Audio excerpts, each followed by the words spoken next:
नमस्कार साथियों, एक बार फिर से स्वागत है। और स्वागत इस बार किस में है? टेस्ट में स्वागत है।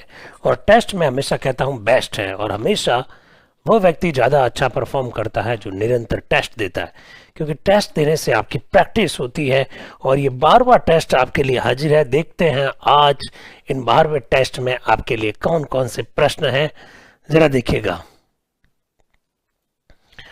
निम्न में से कौन सी राष्ट्रपति की विधायी शक्ति नहीं है? पहले तो ये ढूंढ लेते हैं कि पूछ क्या रहा है।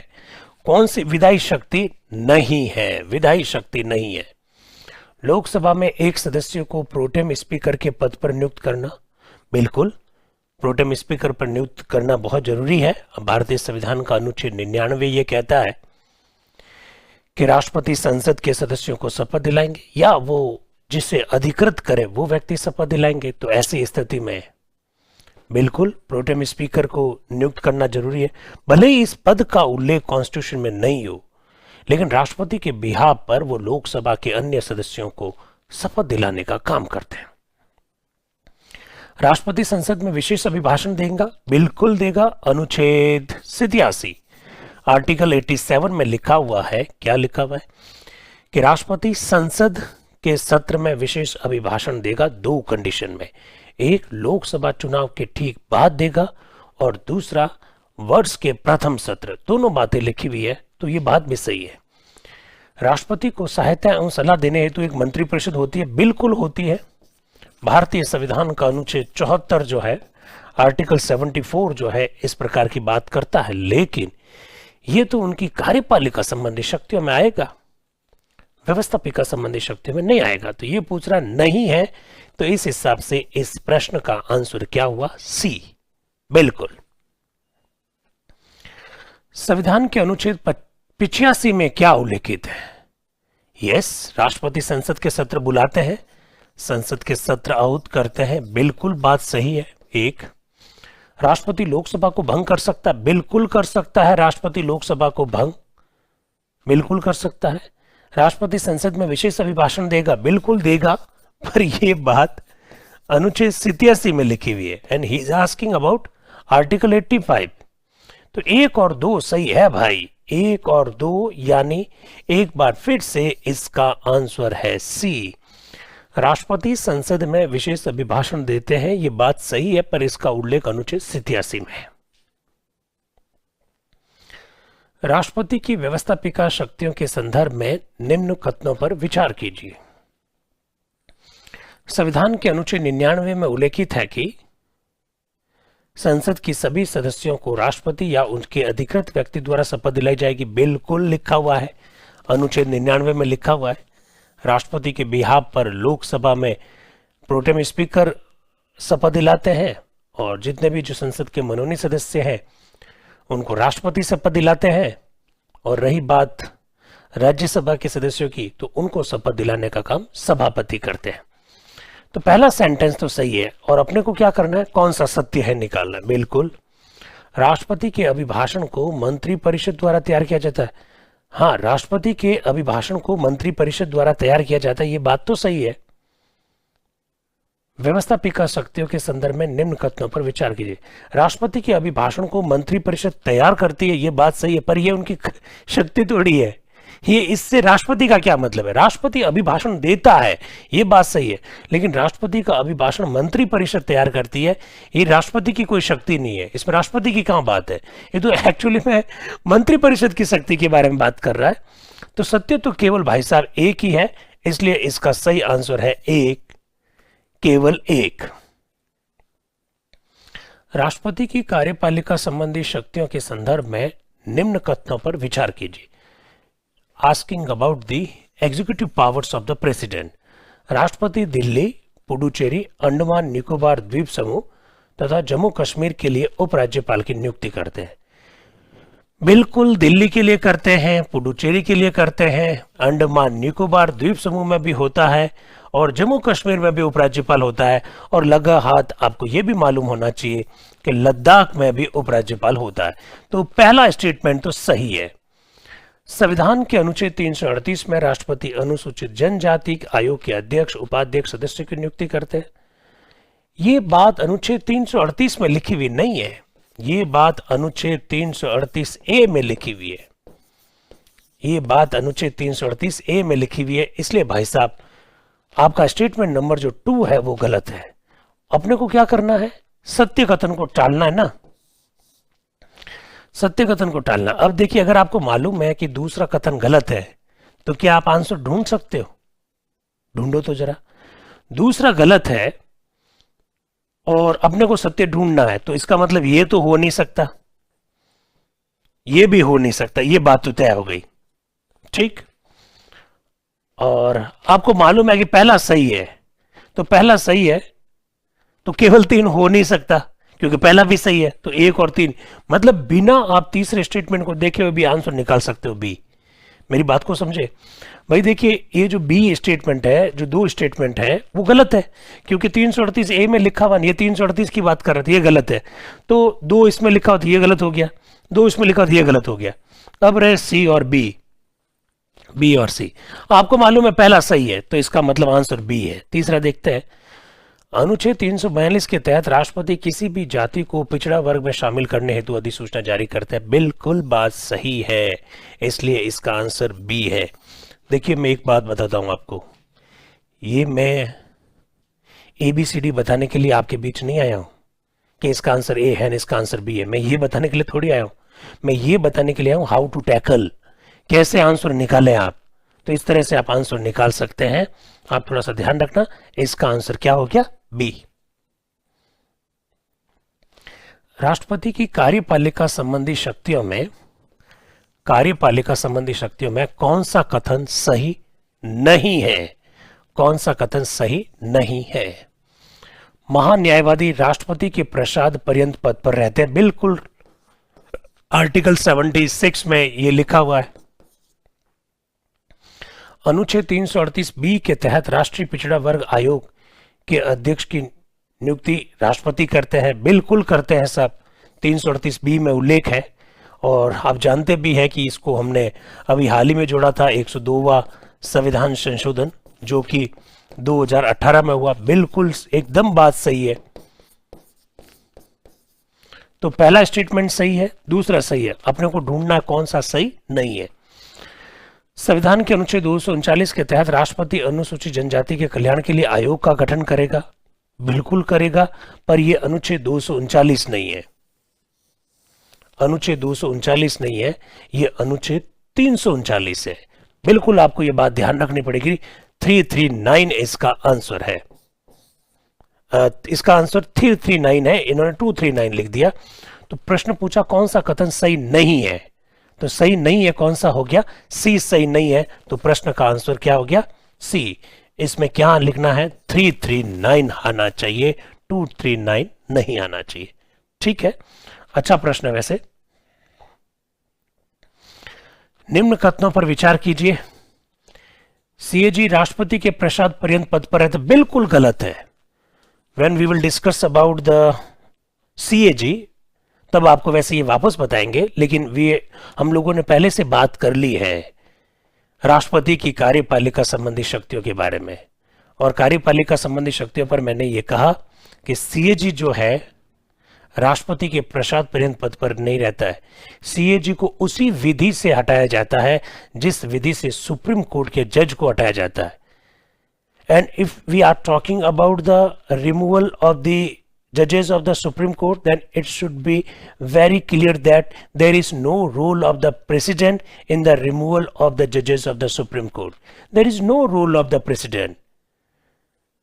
और प्रश्न यहाँ पर राष्ट्रपति के संदर्भ में। सो सीएजी को हटाने में राष्ट्रपति की कोई भूमिका नहीं है, ये गलत है। अपने को असत्य टालना है, तो पहला तो है असत्य। संविधान के अनुच्छेद 239 में उल्लेखित है कि संघ शासित प्रदेशों का प्रशासन राष्ट्रपति के द्वारा किया जाएगा। बिल्कुल। अनुच्छेद 240 के तहत लक्षद्वीप, अंडमान निकोबार द्वीप समूह व पुडुचेरी में शांति, प्रगति और सुशासन की जिम्मेदारी राष्ट्रपति की होगी। बिल्कुल, ये बात भी सही है।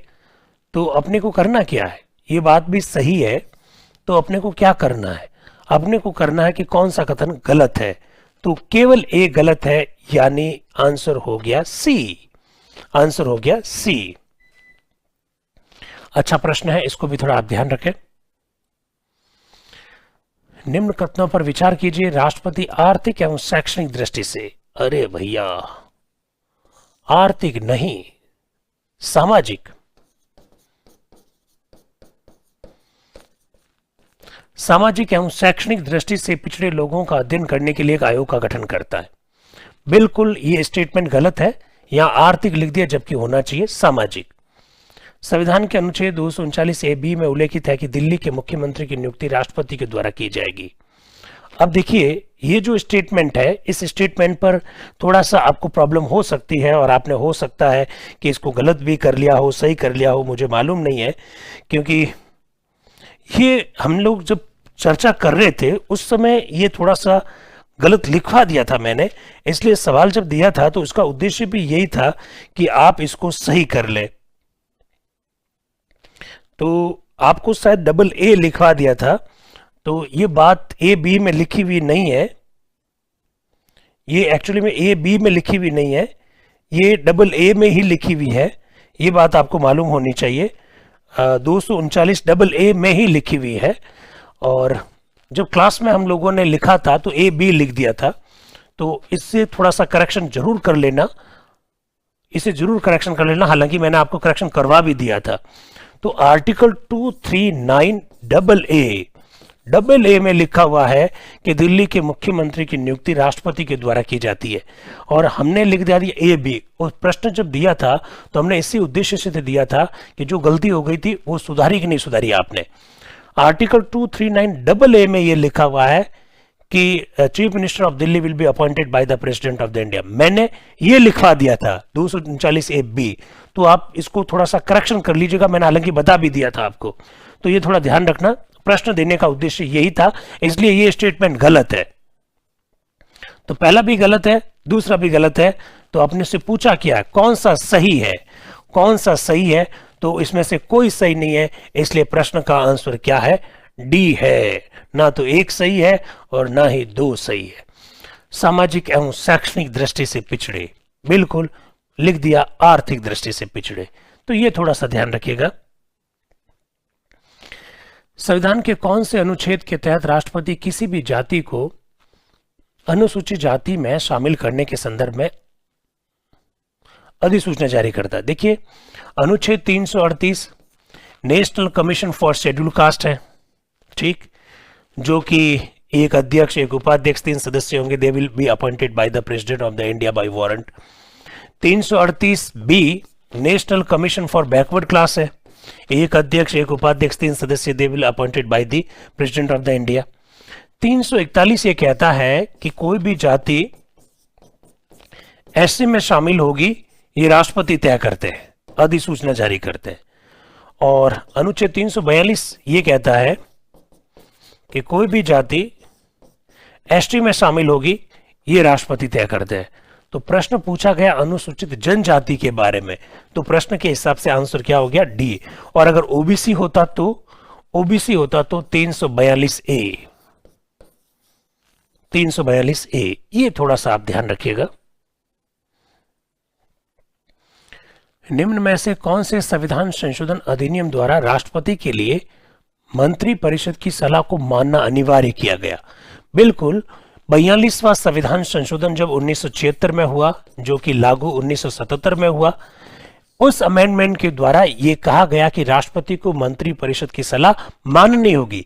और 44वें संविधान संशोधन के द्वारा यह प्रावधान किया गया कि राष्ट्रपति मंत्री परिषद की सलाह को एक बार पुनर्विचार हेतु लौटा सकते हैं। तो 44वें के द्वारा एक बार पुनर्विचार का प्रावधान किया गया, एक बार पुनर्विचार,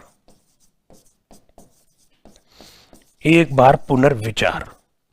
तो प्रश्न है कि मंत्री परिषद की सलाह को मानना अनिवार्य किया गया, तो अनिवार्य बी यानी 42वां संविधान संशोधन, 42वां संविधान संशोधन यानी बी इसका सही आंसर है। ठीक है, तो इसको थोड़ा सा ध्यान रखें।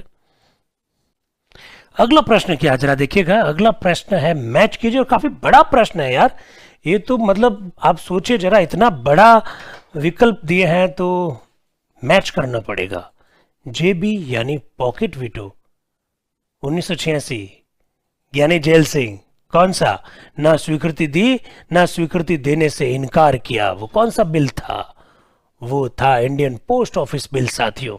तो जेबी निषेधाधिकार विधेयक के संदर्भ में राष्ट्रपति द्वारा ना तो स्वीकृति देना और ना ही स्वीकृति देने से इनकार करना। यस यस यस यस, एक में ए है भाई साहब, ये तय है। तो पहले ये ढूंढते हैं कि एक में ए कहाँ है। अरे यार, एक में तो 3 में है, तो फिर ये सी तो हो नहीं सकता। चलिए कोई बात नहीं। विशेषित निषेधाधिकार यानी क्वालिफाइड वीटो, मतलब राष्ट्रपति के पास कोई बिल आया और राष्ट्रपति ने उसे स्वीकृति देने से इनकार किया, तो वो बिल विशेष बहुमत से पारित होकर आया। तो किसी विधेयक को राष्ट्रपति द्वारा स्वीकृति देने से इनकार किए गए विधेयक को व्यवस्थापिका द्वारा पुनः राष्ट्रपति के पास भेजना नहीं। राष्ट्रपति द्वारा किसी विधेयक को स्वीकृति देने से इनकार करने पर व्यवस्थापिका द्वारा विशेष बहुमत से, यानी 2 में सी। भाई साहब 2 में सी, 2 में सी कहां पर है? 2 में सी यहां पर है। बस अपना आंसर यही है भैया। बिना पढ़े हुए चारों ऑप्शन हम आंसर दे सकते हैं। बिल्कुल बी आंसर आएगा आपका। एब्सोल्यूट वीटो, इनकार कर दिया तो कर दिया। व्यवस्थापिका द्वारा पारित विधेयक को राष्ट्रपति द्वारा स्वीकृति देने से इनकार करना, जिससे संबंधित विधेयक समाप्त हो जाता है, यानी 3 में डी। भाई साहब 3 में आएगा डी, तो फिर बचा बी तो है, तो फिर डी में आ गया बी, निलंबनकारी। एक बार स्वीकृति देने से इनकार किया तो व्यवस्थापिका ने उसे वापस भेजा, तो राष्ट्रपति को उसके ऊपर हस्ताक्षर करने ही होते हैं। यानी प्रश्न के हिसाब से इसका आंसर क्या हो गया? बी हो गया। बिल्कुल आपको ध्यान रखना है। अगला प्रश्न देखिए जरा क्या है। डॉक्टर राजेंद्र प्रसाद ने पेप्सू विनियोग विधेयक पर कौन सी वीटो शक्ति का उपयोग किया था? देखिए वैसे मैं कह चुका हूं आपको कि वीटो जैसा कोई भी शब्द कॉन्स्टिट्यूशन में लिखा हुआ नहीं है। ये बात आप अच्छी तरह से जानते हैं, एक बात। दूसरी बात, वीटो तो हमने खुद ने निकाला है, खोजा है, क्योंकि राष्ट्रपति के पास अनुच्छेद 111 के तहत जब भी कोई बिल आता है तो उस बिल पर राष्ट्रपति कितनी अवधि में स्वीकृति देगा, इस बात का कोई उल्लेख नहीं है। इससे निष्कर्ष निकल गया है और इसी का हमने नाम क्या दे दिया? वीटो दे दिया। अब ये जो पेप्सू विनियोग विधेयक जो है, इस पर डॉक्टर राजेंद्र प्रसाद ने एब्सोल्यूट वीटो यानी आत्यांतिक निषेधाधिकार का प्रयोग किया था। आत्यांतिक यानी राष्ट्रपति ने स्वीकृति देने से साफ इनकार कर दिया, और साफ इनकार करने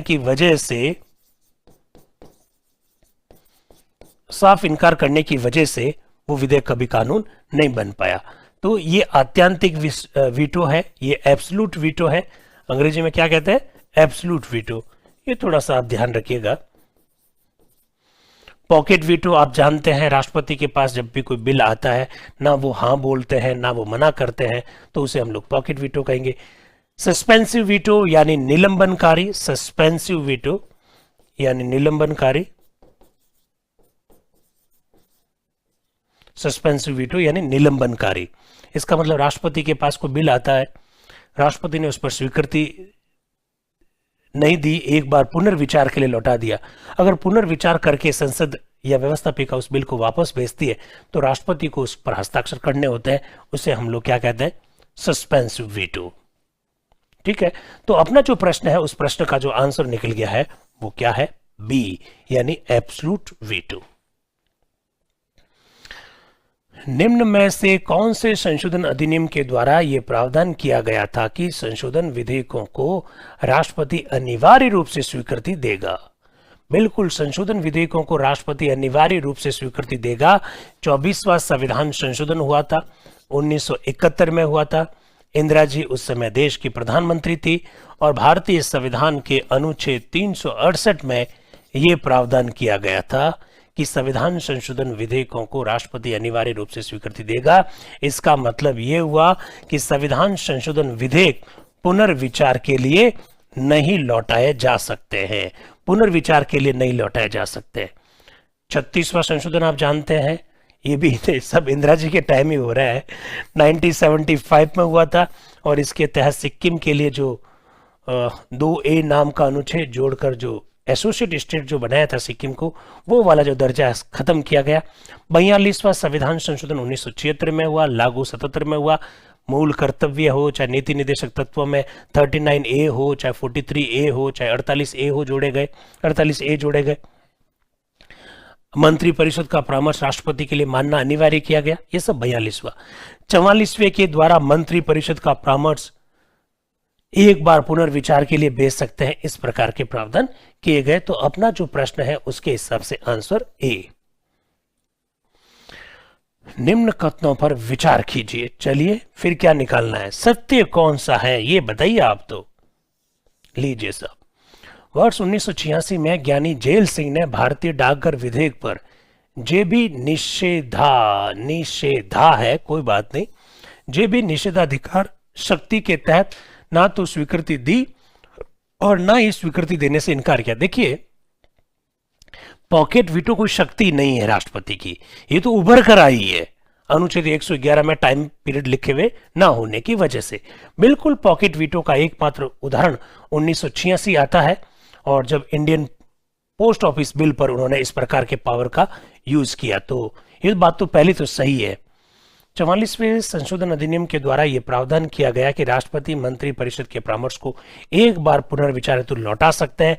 बिल्कुल 78 में हुआ था और 79 में लागू हुआ था।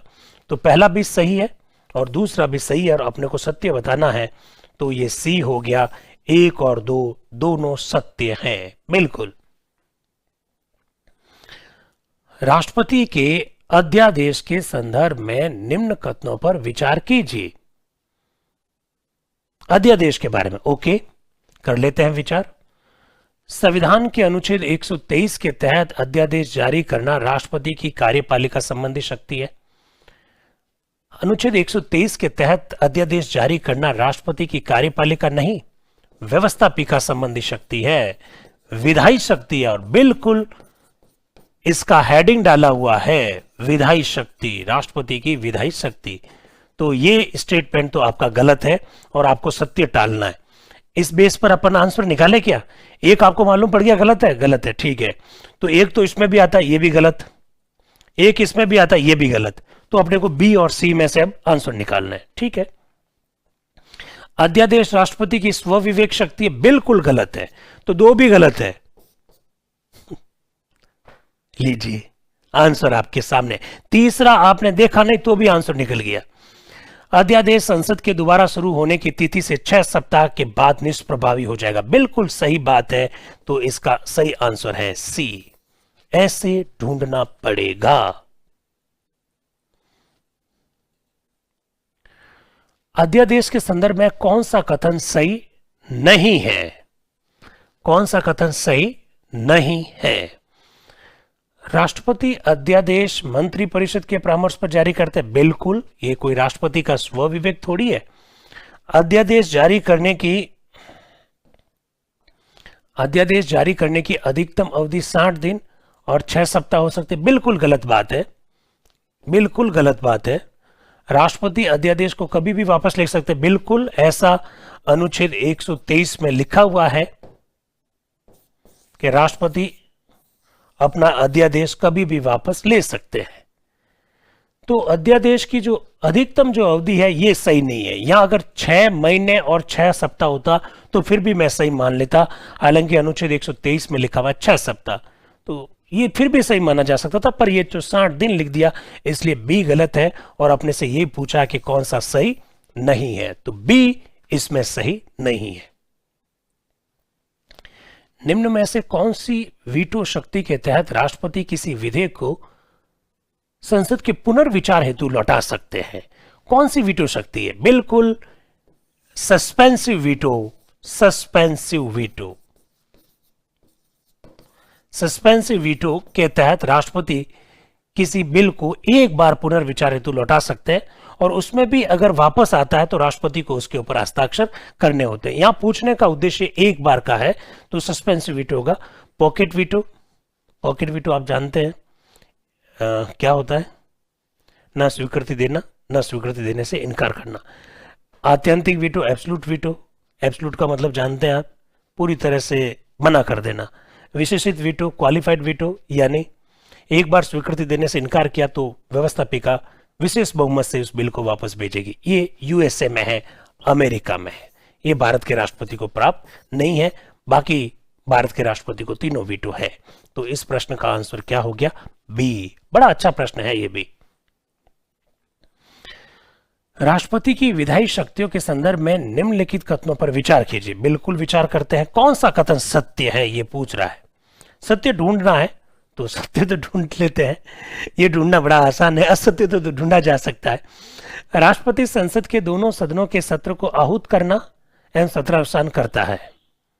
बिल्कुल करते हैं राष्ट्रपति, ऐसा भारतीय संविधान के अनुच्छेद 85 में लिखा हुआ है। तो ये बात तो सही है भाई। राष्ट्रपति केंद्र शासित प्रदेशों में प्रशासक की नियुक्ति करता है। बिल्कुल ये बात भी सही है। राष्ट्रपति संसद को संदेश भेज सकते हैं। बिल्कुल भेज सकते हैं। तथा सदन के दोनों सदनों में अभिभाषण दे सकते हैं। सदन नहीं है ये, संसद है ये। संसद के दोनों सदनों में अभिभाषण दे सकता है। बिल्कुल देता है उनको। आर्टिकल 86 में ये सब बातें लिखी हुई है। तो 1 2 3 तीनों ही बातें सही है। तो यही तो पूछा है अपने से कौन सा सत्य है। तो डी 1 2 3 तीनों ही सही है। राष्ट्रपति की शक्तियों के संदर्भ में निम्न कथनों पर विचार कीजिए। राष्ट्रपति उच्चतम न्यायालय में किसी विधि या तथ्य पर सलाह ले सकता है उच्चतम न्यायालय से, परंतु उच्चतम न्यायालय की यह सलाह राष्ट्रपति के पर बाध्यकारी नहीं है। बिल्कुल सही है। राष्ट्रपति किसी विषय पर सुप्रीम कोर्ट से एडवाइस ले सकते हैं और वो जो एडवाइस दे वो राष्ट्रपति उसके लिए बाध्य नहीं है। राष्ट्रपति उच्चतम न्यायालय के न्यायाधीशों की नियुक्ति करते हैं। बिल्कुल करते हैं साहब। भारतीय संविधान के अनुच्छेद 124 के तहत सुप्रीम कोर्ट के जजेस जो है राष्ट्रपति द्वारा अपॉइंट किए जाते हैं और ये बात अनुच्छेद 143 में लिखी हुई है। तो पहला भी सही है और दूसरा भी सही है। तो इसका सही आंसर है सी 1 और 2। 1 व 2 दोनों सही है। राष्ट्रपति की विधायी शक्तियां के संदर्भ में निम्नलिखित कथनों पर विचार कीजिए। निम्नलिखित कथनों पर विचार कीजिए। राष्ट्रीय मानव अधिकार आयोग के वार्षिक प्रतिवेदन संसद में रखवाते हैं। बिल्कुल राष्ट्रीय मानव अधिकार आयोग हो, चाहे national commission for scheduled caste हो, चाहे national commission for scheduled tribe हो, चाहे national commission for backward classes हो, चाहे नेशनल कमीशन फॉर वीमेन हो, चाहे नेशनल कमीशन फॉर माइनॉरिटीज हो, इन सब की रिपोर्ट्स को राष्ट्रपति संसद में रखवाते हैं। पहला तो सही है और अपने को सत्य ही टालना है। भारतीय राष्ट्रपति क्वालिफाइड वीटो को छोड़कर शेष तीनों विशेष अधिकार शक्तियों का प्रयोग करता है। बिल्कुल करता है। यह बात भी सही है। बता ही रखा अभी आपको। किसी भी विधेयक को संसद पुनर्विचार करके भेजती है तो राष्ट्रपति को हस्ताक्षर करना अनिवार्य होता है।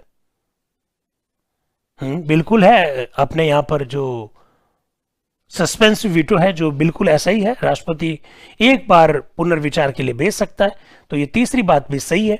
1 2 और 3 यानी ऑप्शन नंबर डी इसका सही आंसर है। भारतीय संविधान का अनुच्छेद 111 ये साफ साफ शब्दों में कहता है कि धन विधेयक को छोड़कर राष्ट्रपति किसी बिल को एक बार पुनर्विचार हेतु भेज सकते हैं। तो भेजो। इसके बाद तो राष्ट्रपति को साइन करने होंगे। बिल्कुल करने होंगे। तो तीनों बातें सही है। तीनों बातें सही है। निम्न कथनों पर विचार कीजिए। संविधान के अनुच्छेद 124 के तहत उच्चतम न्यायालय के न्यायाधीशों की नियुक्ति राष्ट्रपति करते हैं। ये तो पहले हो ही गया है। बिल्कुल सही बात है। किसी भी उच्च न्यायालय में न्यायाधीशों की संख्या का निर्धारण राष्ट्रपति द्वारा किया जाता है। देखिए ये बात तो लिखी हुई है 124 में और ये बात लिखी हुई है अनुच्छेद 216 में। बिल्कुल अभी आपने देखा होगा, पेपर में पढ़ा होगा, तेलंगाना हाईकोर्ट के जजेस की संख्या बढ़ी है और चीफ जस्टिस ने उसे स्वीकृति दे दी है। तो इसका मतलब ये नहीं है कि चीफ जस्टिस ही फाइनल करता है। संविधान ये कहता है, रूल्स क्या कहते हैं उससे कोई मतलब नहीं। संविधान ये कहता है अनुच्छेद 216 कि राष्ट्रपति will be decide the number of the जजेस ऑफ द हाई कोर्ट। ये थोड़ा ध्यान रखना। तो ये दूसरी बात सही है। उच्च न्यायालय के न्यायाधीशों की नियुक्ति राष्ट्रपति करता है। बिल्कुल करता है। भारतीय संविधान का अनुच्छेद 217 ये कहता है कि जजेस of the high courts will be appointed by the president of the India by warrant. ऐसा लिखा हुआ है। तो तीनों सही है। ये तो 1 2 3 तीनों ही सही है। डी। राष्ट्रपति की विधायी शक्तियों के संदर्भ में कौन सा कथन असत्य है? तो मैंने कहा सत्य ढूंढना बहुत मुश्किल है। असत्य तो ढूंढा जा सकता है। महान्यायवादी राष्ट्रपति के प्रसाद पर्यंत नहीं रहता। गलत। रहता है भाई, रहता है। अनुच्छेद 76 में लिखा हुआ है, इसलिए वो रहता है। ये पहला स्टेटमेंट गलत। राष्ट्रपति चुनाव आयोग से परामर्श कर संसद सदस्यों की निहिरताओं के प्रश्न पर निर्णय करता है। ये बड़ा जबरदस्त प्रश्न है भाई। ये you will have to deal article 102 and 103। राष्ट्रपति चुनाव आयोग से परामर्श कर संसद सदस्यों की निहिरताओं के प्रश्न पर निर्णय करता है।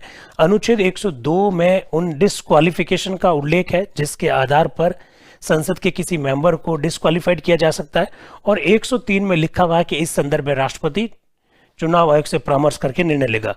तो president will have to consult with the Election Commission of India according to article 103। तो राष्ट्रपति चुनाव आयोग से परामर्श कर संसद सदस्यों की निहिरता पर निर्णय लेता है। बिल्कुल बात सही है। राष्ट्रपति स्वयं द्वारा नियुक्त प्रशासकों के द्वारा केंद्र शासित राज्यों का प्रशासन सीधे संभालता है। कोई दिक्कत की बात नहीं है, सारा शासन वहां पर, नाम ही संघ शासित प्रदेश है। ये बात सही है। राष्ट्रपति संसद में लंबित किसी विधेयक या अन्यथा किसी संबंध में संसद को संदेश भेज सकते हैं। बिल्कुल, संसद में संदेश भेजना का उन्हें अधिकार है। भारतीय संविधान का आर्टिकल 86 ऐसा कहता है। तो अपने को तो असत्य टालना था ना, असत्य पहला ही ऑप्शन पड़ा है यार। सीधा लिखा कि महान्यायवादी राष्ट्रपति के प्रसाद पर्यंत नहीं रहता, जबकि वो रहता है। तो असत्य इसमें क्या है? ए है। निम्न कथनों पर विचार कीजिए। उच्च न्यायालय के न्यायाधीशों का स्थानांतरण राष्ट्रपति द्वारा किया जाता है। बिल्कुल, जजेस of the high courts will be transferred by the president of the India, ऐसा लिखा हुआ है भारतीय संविधान के अनुच्छेद 222 में, आर्टिकल 222 में, अनुच्छेद 222 में लिखा हुआ है। राष्ट्रपति किसी भी विषय पर उच्चतम न्यायालय से सलाह ले सकते हैं। बिल्कुल ले सकते हैं, ऐसा लिखा हुआ है अनुच्छेद 143 में, अनुच्छेद 143 में।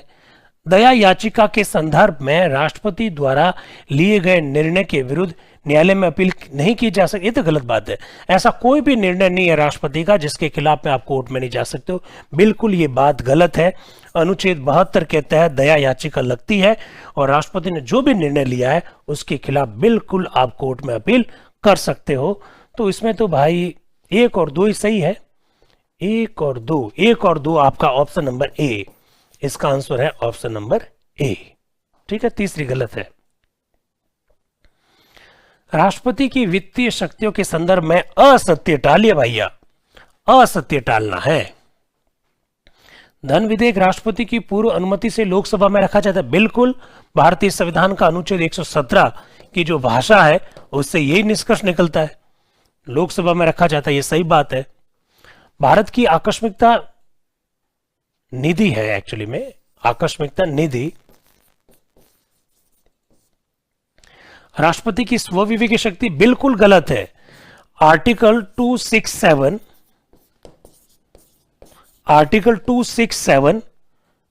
में आकस्मिकता निधि का उल्लेख है और इस आकस्मिकता निधि पर राष्ट्रपति का अधिकार होता है। यह स्वविवेक नहीं है, मंत्री परिषद के परामर्श पर इसमें से धन खर्च किया जाता है। तो ये जो बी स्टेटमेंट है गलत है। राष्ट्रपति धन विधेयक को पुनर्विचार हेतु नहीं लौटा सकता। बिल्कुल सही बात है। राष्ट्रपति जो मनी बिल है उसको पुनर्विचार हेतु नहीं लौटा सकता है। इस बात का उल्लेख अनुच्छेद 111 में। तो अपने को टालना क्या है? असत्य।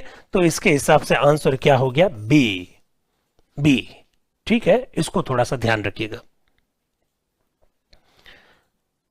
सुमिलित कीजिए। अनुच्छेद 222 अभी बताया था जस्ट, हाईकोर्ट के जजेस के ट्रांसफर से संबंधित है। तो एक से क्या आंसर निकाला जा सकता है? क्या खोजें क्या? 222 हाईकोर्ट के जजेस के स्थानांतरण, यानी एक में एक ही है, एक में एक है। अरे यार मरवा दिया, एक में एक, तीनों में एक है। तो मतलब बी तो नहीं है, सॉरी डी तो आंसर नहीं है। इसको तो भूल जाओ भाई, इसको तो भूल जाओ। अब अपने को 3 से निकालना। अनुच्छेद 72 आप जानते हैं क्या है? मर्सी पिटीशन, राष्ट्रपति की क्षमादान की शक्तियां। तो बी में 2 है। बी में 2 किसमें है? इसमें है और इसमें। इसका मतलब ये भी भूल जाओ। ऐसे आंसर निकालते हैं यार। मैं इसी उद्देश्य से आपके बीच में आता हूं। अरे ये ABCD इसका आंसर है, ये बताने के लिए थोड़ी आया हूं यार, ये बताने के लिए कोई भी बता देगा। इतना अगर आपके साथ आकर बातें साझा की जा रही है तो इसके पीछे कारण ये है कि आपको बताया जा सके कि आंसर क्या सही है। तो कैसे आंसर निकालते हैं? 2 से आपने निकाल दिया, देखिए ये हो नहीं सकता, ये हो नहीं सकता, क्योंकि A में 1 आएगा और B में 2 आएगा, तो इसमें B में 3 लिखा हुआ है और इसमें A में 2 लिखा, दोनों गलत। अब पीछे बचे 2।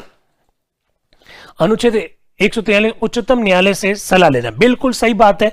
C में 3, तो C में 3 कहां पर है? बस 1 2 3 4 हो गया, ये आंसर है भैया C इसका। और अनुच्छेद 112 धन विधेयक राष्ट्रपति की पूर्व अनुमति से लोकसभा में रखा जाता है, बिल्कुल आपके सामने आंसर आ गया है। और इसी तरह की जो भाषा है, एक्चुअली वहां धन विधेयक लिखा हुआ नहीं है, वार्षिक वित्तीय विवरण लिखा हुआ है, और वार्षिक वित्तीय विवरण मनी बिल होता है, जो बजट होता है वो मनी बिल ही होता है, तो इसलिए इससे कोई दिक्कत की बात नहीं। 117 में भी इसी तरह का मैसेज है। तो 1 2 3 4 चारों इसके सही आंसर है, तो इसका आंसर हो गया C। अगला प्रश्न क्या, जरा देखिएगा, निम्न में से कौन सी राष्ट्रपति की कार्यपालिका शक्तियां हैं? राष्ट्रपति की एग्जीक्यूटिव पावर्स, ठीक है। अध्यादेश जारी करने की शक्ति, वाह मौज कर दी। अनुच्छेद 123 में साफ लिखा हुआ है कि यह राष्ट्रपति की विधायी शक्ति है, लेजिस्लेटिव पावर है भैया, तो यह तो हो नहीं सकता, यानी एक तो हो नहीं सकता, और जहां जहां एक है उसको निकाल दे क्या? तो एक तो इसमें है, इसको निकाल देते हैं, एक तो इसमें भी है, इसको भी निकाल दिया। आया मजा कुछ? अब देखिए आंसर निकालने का तरीका देखिए। अब अपने को B और C आंसर निकालना, देख लेना। संघ सरकार के सभी कार्य राष्ट्रपति के नाम से किए जाएंगे, बिल्कुल किए जाएंगे। भारतीय संविधान का अनुच्छेद 77 ऐसा कहता है, तो ये तो कार्यपालिका शक्ति ही है। अनुसूचित जाति व जनजाति आयोग के अध्यक्षों की नियुक्ति राष्ट्रपति करते हैं, बिल्कुल करते हैं साहब। संविधान के अनुच्छेद 338 में लिखा हुआ है अनुसूचित जाति आयोग का, और जनजाति आयोग का लिखा हुआ है अनुच्छेद 338A में, तो बिल्कुल ये तो बात सही है। दूसरी भी सही है, तीसरी भी सही है। चलो, सामाजिक एवं शैक्षणिक दृष्टि से पिछड़े लोगों का अध्ययन करने तो आयोग का गठन करना, बिल्कुल अनुच्छेद 340 में लिखा हुआ है, और इस आधार पर 1953 में काका कालेलकर और 1978 में BP मंडल की अध्यक्षता में मंडल आयोग बने। तो ये भी तो राष्ट्रपति की कार्यपालिका संबंधी शक्ति है। तो 2 सही है, 3 सही है और 4 सही है। 2 3 और 4 यानी C इसका आंसर है भाई। तो ये है आपके सामने टोटल सारे 25 प्रश्न। मुझे लगता है कि बड़ा आपने आनंद लिया होगा। Thank you very much.